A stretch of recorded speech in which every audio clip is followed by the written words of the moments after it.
In the heart of the Middle East lies a country wrapped in contradiction. A place of breathtaking poetry and brutal censorship. A land where the ancient Persian Empire once thrived with knowledge and art, now ruled by a regime that fears the sound of a woman's voice. This is Iran. And beneath the veil of state control, an underground revolution is rising, led not by generals or politicians, but by the women the government tried to silence. It began, for the world, with one name, Mahsa Amini. She was only 22, a Kurdish Iranian woman visiting Tehran with her family. Like many women in Iran, she wore her headscarf loose, something the morality police deemed unacceptable. She was detained. Hours later, she was in a coma. Days later, she was dead. The regime claimed she died of heart failure. But leaked hospital scans showed signs of skull fractures and brain bleeding. The truth was clear to millions: she had been beaten to death for showing a few strands of hair. That day, something inside Iran cracked. Her death became a spark. And from the fire came a chant that shook the nation: woman, life, freedom. Words that came from Kurdish resistance, now echoing in every corner of Iran. For decades, Iranian women lived under one of the most repressive systems in the world. Since the Islamic Revolution of 1979, the government has used modesty as a weapon of control. Women must cover their hair, their arms, their voices, their dreams. Failure to comply could mean prison, or lashes, or worse. But the women never stopped resisting. For years, they fought quietly, through banned books, hidden photos, whispered songs. They coded activism into fashion, poetry, film, and even memes. They raised daughters who questioned everything. They built networks under threat of death. And when Mahsa Amini died, those daughters rose. From the schools of Shiraz to the bazaars of Tabriz, girls tore off their hijabs and danced in the streets. They cut their hair in public, a Persian symbol of mourning and defiance. Videos of 16-year-old girls singing protest songs went viral, even as internet access was shut down. At the center of it all were the mothers. Women who had already lost sons to war, to prison, to addiction, to the cruel machine of the regime. Now they stood before armed police, shouting the names of their murdered daughters. And the government responded the only way it knew how: with violence. Thousands were arrested. Many were tortured. Some were raped in custody. Others never came home. Among them, Nika Shakarami, 16 years old.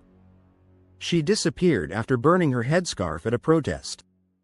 10 days later, her body was found with a broken skull.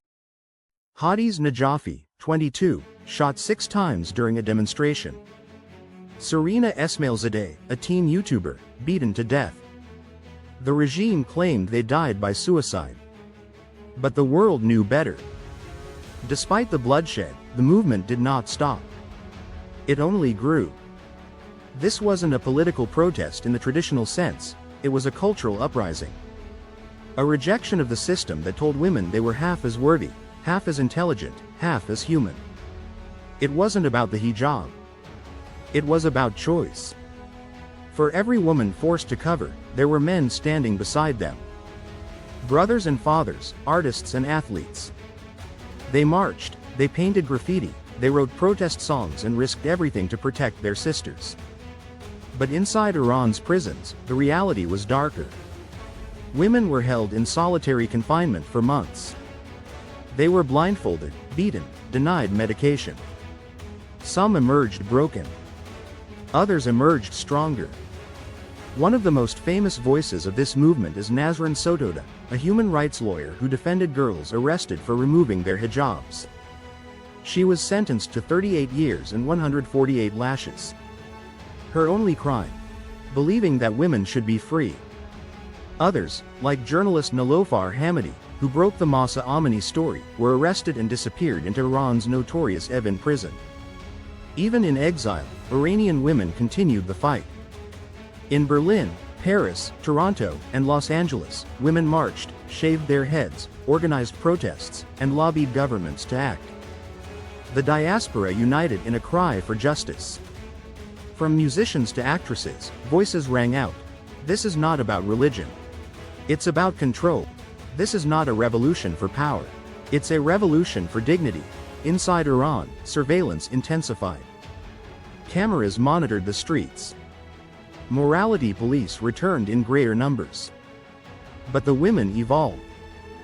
They organized through encrypted apps. They gathered in flash mobs. They whispered warnings in grocery stores and bathrooms. In the face of execution threats, they stood. In a nation where women are not allowed to sing solo, they sang together. Where they were banned from stadiums, they claimed the streets as their arena. Where they were told to lower their gaze, they stared power in the face. Because this movement is not about Western ideals. It is born from Iranian soil. From Persian poetry. From ancient queens and modern rebels. From grandmothers who remember pre-revolution freedom, and granddaughters who demand it again. It is not perfect. It is not safe. It is not over. But for the first time in decades, the regime is scared. Scared of the girl with the shaved head. Scared of the mother who won't be silenced. Scared of a chant that cannot be killed. Woman. Life. Freedom. This is the secret movement shaking the foundation of Iran. A movement carried by the voices of the brave. By the ones who stayed. By the ones who fled. And by the ones who never made it out alive.